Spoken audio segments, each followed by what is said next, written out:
बिस्मिल्लाहिर्रहमानिर्रहीम। अस्सलामु अलैकुम। प्यारे दोस्तों, हमारी इस दुनिया में सदियों से इंसान अलग अलग धर्मों और मजहबों का पालन करता आ रहा है। हर मजहब और धर्म की अपनी एक खास पहचान और तालीमात होती है जो इंसान को जिंदगी के हर मोड़ पर रास्ता दिखाती है। लेकिन अगर गहराई से देखा जाए तो इन तमाम धर्मों को आमतौर पर दो हिस्सों में बांटा जाता है। पहले हिस्से को आसमानी मजहब के नाम से जाना जाता है, जबकि दूसरी कैटेगरी को हिंदुस्तानी धर्मों के नाम से जाना जाता है। दोस्तों, आसमानी मजहबों में खास तौर से मुसलमान, यहूदी और ईसाई शामिल हैं। ये वो मजहब है जिनके मानने वाले आसमानी किताबों पर यकीन रखते हैं। इन मजहबों के मानने वाले सोचा करते हैं कि इन किताबों को अल्लाह ने अपने नबियों और रसूलों के जरिए इंसानियत की रहनुमाई के लिए भेजा। हर आसमानी किताब इंसानों को हिदायत, दीन और दुनिया के सही रास्ते पर चलने की तरगीब देती है। इन तीनों मजहबों के मानने वाले इस बात पर अकीदा रखते हैं कि अल्लाह ने अलग अलग ज़मानों में अलग अलग नबियों और रसूलों को इंसानियत की इस्लाह के लिए यानी इंसानियत की सुधार के लिए भेजा। इन नबियों का मकसद लोगों को गुमराही से निकालकर उन्हें सीधी राह दिखाना था, ताकि इंसान अपने अंदर इंसाफ, रहम और सच्चाई जैसी खूबियों को अपना सके। इब्राहिमी मजहबों को इसलिए भी इब्राहिमी कहा जाता है क्योंकि इनका तार हजरत इब्राहिम अलैहिस्सलाम से जाकर जुड़ता है। हजरत इब्राहिम अलैहिस्सलाम को न सिर्फ मुसलमान इब्राहिम के नाम से जानते हैं, बल्कि यहूदी और ईसाई भी उन्हें अब्राहम के नाम से याद करते हैं। इन मजहबों में हजरत इब्राहिम की तालीमात को बुनियादी रहनुमाई के तौर पर देखा जाता है। हजरत इब्राहिम ने तौहीद यानी अल्लाह के एक होने का पैगाम दिया और लोगों को शिर्क से यानी अल्लाह के साथ किसी को साथी बनाने से रोकने की कोशिश की।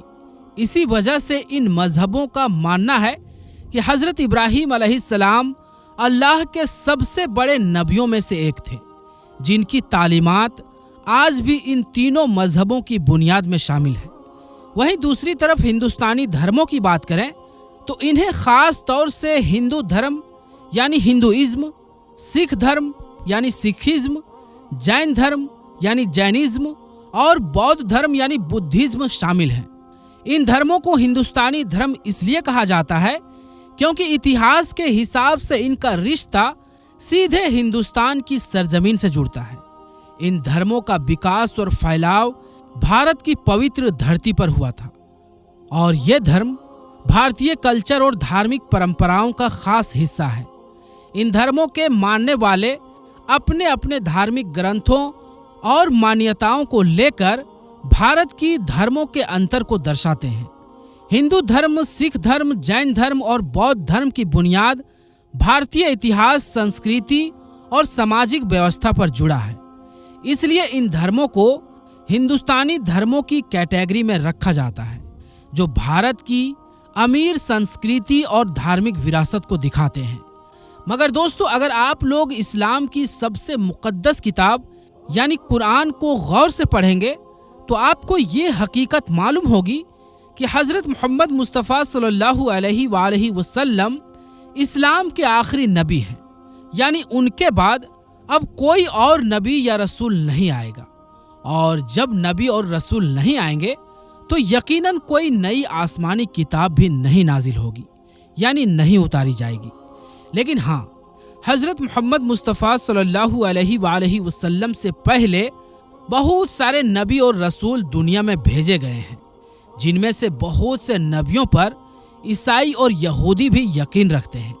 हदीसों और इतिहास की किताबों से ये बात बिल्कुल साफ हो जाती है कि आखिरी नबी यानी हज़रत मोहम्मद मुस्तफ़ा सल्लल्लाहु अलैहि वसल्लम तक हमारी इस दुनिया में करीब 1,24,000 नबियों को भेजा गया था, लेकिन कुरान में सिर्फ 25 नबियों का नाम दर्ज है।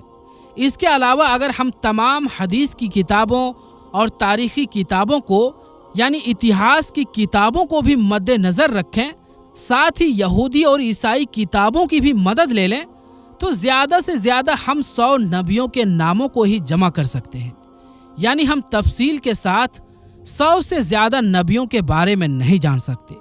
हालांकि इन तमाम तफसीलात के बावजूद कुरान पाक में इस बात में कोई शक नहीं कि हर दौर में दुनिया की हर कौम यानी हर समाज में एक नबी या रसूल भेजा गया है। यानी दुनिया के हर हिस्से में जहां कहीं भी इंसानी आबादी रही है, जहां जहां छोटी बड़ी कौमें रही है, वहां उनके रहनुमाई के लिए अल्लाह की तरफ से एक नबी या रसूल जरूर भेजा गया है। ये अल्लाह की रहमत और इनायत है कि उसने हर इंसानी समाज में उनको राह दिखाने के लिए एक नबी भेजा। मगर दोस्तों, जब भी ये बात हमारे सामने आती है कि हर इलाके में नबी भेजे गए हैं, तो सबसे पहला और सबसे अहम सवाल जो हमारे जहन में पैदा होता है वो ये है कि अगर हर कौम यानी हर समाज में एक नबी भेजा गया है, तो आखिर हमारे अपने इलाके यानी हिंदुस्तान में कौन से नबी आए थे? क्योंकि आम तौर पर जहां दूसरी जगहों पर आने वाले नबियों और रसूलों का जिक्र तारीखी किताबों यानी इतिहास की किताबों में पाया जाता है, वहीं हिंदुस्तान के बारे में ऐसा कोई वाज़ेह और ठोस सबूत नहीं मिलता जिससे ये साबित हो सके कि हमारे देश के इलाके में भी किसी नबी या रसूल ने कदम रखा हो। इतिहास की किताबों में इस बात की निशानदेही या संकेत नहीं मिलती कि हिंदुस्तान के लोगों के बीच कभी कोई नबी या रसूल आए हों, जिन्होंने यहाँ रहकर अपनी जिंदगी का एक बड़ा हिस्सा गुजारा हो और यहाँ के लोगों को नेकी और हिदायत की तरफ बुलाया हो। ये सवाल इसलिए भी अहम और ख़ास है क्योंकि अल्लाह ने हर कौम में नबी भेजने का वादा किया है, लेकिन हिंदुस्तान जैसे बड़े इलाके के बारे में तारीख के पन्नों में इस हकीकत का कोई जिक्र क्यों नहीं मिलता? यही वो बात है जो हमारे जहन में सवालात उठाती है। तो दोस्तों, आज की इस वीडियो में हम इतिहास की रोशनी में ये जानने की कोशिश करेंगे कि हमारे देश भारत के इलाके में अल्लाह के कौन से नबी या रसूल तशरीफ लाए थे। क्या वाकई कोई नबी या रसूल हिंदुस्तान में आए थे या फिर यहाँ कोई नबी नहीं आए थे? अगर आए थे तो उनका नाम क्या था और वो किस दौर में आए थे? सबसे पहले मैं आप सबको ये बात क्लियर कर दूं कि जिन लोगों के जहन में ये सवाल अक्सर पैदा होता है और जो इस बारे में परेशान रहते हैं, उन सब के लिए ये बात हैरानी की वजह हो सकती है कि हमारी इस दुनिया के सबसे पहले पैगंबर, जो इंसानियत के पहले इंसान भी थे, यानी हजरत आदम अलैहिस्सलाम, उनको खुद भारत की सरजमीन पर ही उतारा गया था। जी हाँ दोस्तों, दुनिया के सबसे पहले नबी का ताल्लुक यानी रिश्ता सीधे तौर पर भारत से ही है। उस वक्त उनको आसमान से भारत के इलाके की जिस पहाड़ी पर उतारा गया था, वो आज के दौर में श्रीलंका के इलाके में मौजूद है। आज भी उस जगह पर उनके कदमों के निशान पाए जाते हैं। मगर दोस्तों, हजरत आदम अलैहिस्सलाम के धरती पर उतरने की जगह के बारे में अलग अलग राय पाई जाती है। पहला राय ये है कि अराफात के मैदान में, जो कि सऊदी अरब में है। कई विद्वानों के मुताबिक उन्हें अराफात के मैदान में उतारा गया था। दूसरा नंबर में आदम की चोटी है, जो श्रीलंका में है। कुछ रिवायतों के मुताबिक श्रीलंका के आदम की चोटी पर उन्हें उतारा गया था, जहां उनके कदमों के निशान पाए जाते हैं। तीसरा नंबर में है मक्का या दूसरी जगह। कुछ और विद्वानों का मानना है कि मक्का या किसी और इलाके में उतारे गए थे। हालांकि सबसे ज्यादा रिवायतों में श्रीलंका के आदम की चोटी का ही जिक्र मिलता है और इस बात को ज्यादातर लोग मानते हैं।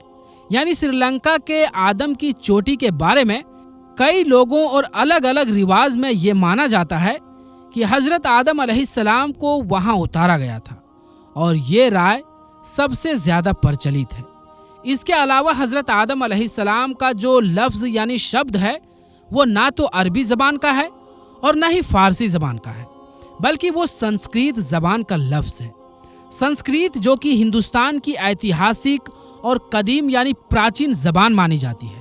संस्कृत में आदम का मतलब होता है पहला या शुरुआती, और इसी वजह से इंसान को आदमी कहा जाता है, जिसका मतलब होता है आदम की औलाद। दोस्तों, ये बात यहीं खत्म नहीं होती।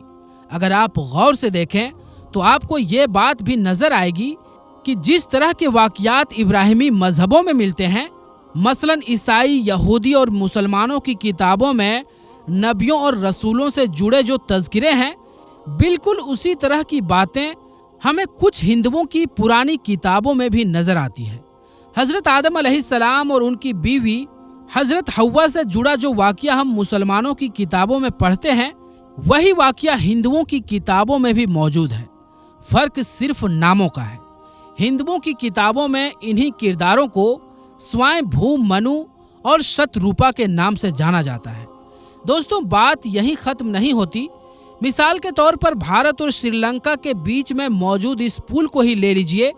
इस पुल को जहां एक तरफ मुसलमान, यहूदी और ईसाई बेशुमार अहमियत देते हैं, वहीं दूसरी तरफ हिंदू धर्म में भी इसे बहुत पवित्र माना जाता है।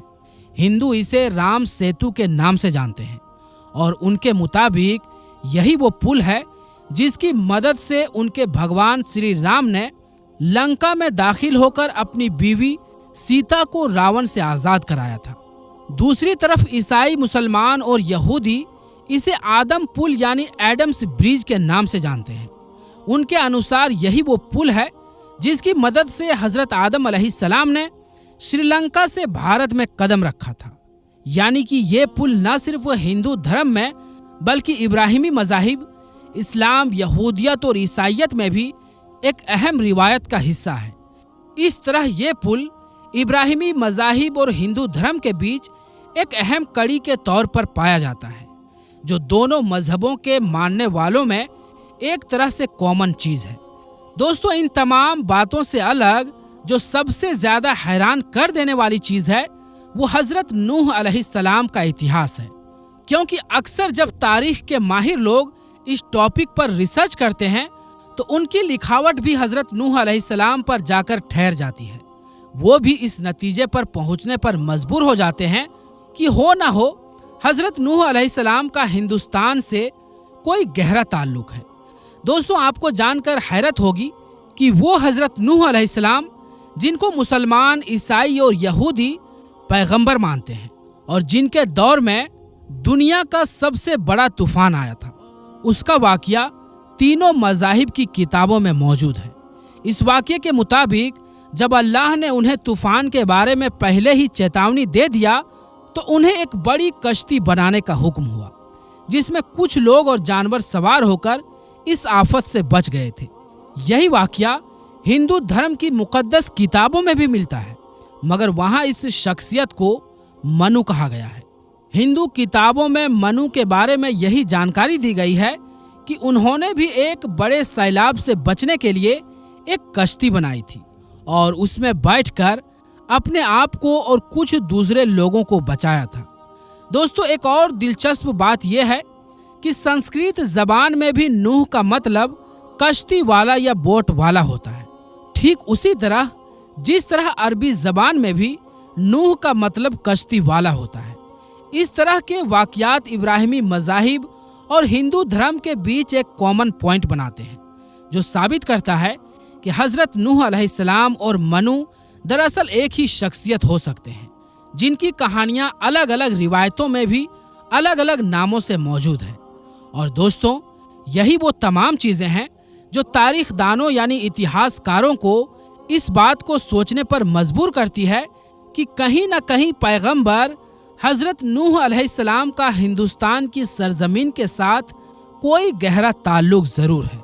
या तो खुद हजरत नूह अलैहिस्सलाम इस इलाके में तशरीफ लाए थे, या फिर उस दौर के लोग जिनमें हजरत नूह अलैहिस्सलाम के मानने वाले भी शामिल थे, बाद में हिंदुस्तान की तरफ हिजरत करके यहाँ आकर आबाद हो गए थे। लेकिन दोस्तों, हकीकत क्या है, इसका इल्म हम में से किसी को भी नहीं है। हम तो सिर्फ उन रिवायतों और फैक्ट्स की मदद से अंदाजे ही लगा सकते हैं। जो कुछ हमें किताबों और तारीख के पन्नों में मिलता है, उसकी बुनियाद पर हम ये बातें कह सकते हैं, मगर असलियत सिर्फ अल्लाह को ही मालूम है। इस वीडियो में बयान की गई बातें अगर आपको पसंद आई हो तो वीडियो को लाइक करना ना भूलें और अपने दोस्तों रिश्तेदारों में इस वीडियो को ज़्यादा से ज़्यादा शेयर करें। और अगर आपने अभी तक हमारे YouTube चैनल आलमी जंक्शन सब्सक्राइब नहीं किया है तो हमारे चैनल को सब्सक्राइब भी कर लें। तो दोस्तों, इंशाअल्लाह मिलेंगे फिर किसी नई वीडियो के साथ। तब तक के लिए अस्सलामु अलैकुम, अल्लाह हाफिज़।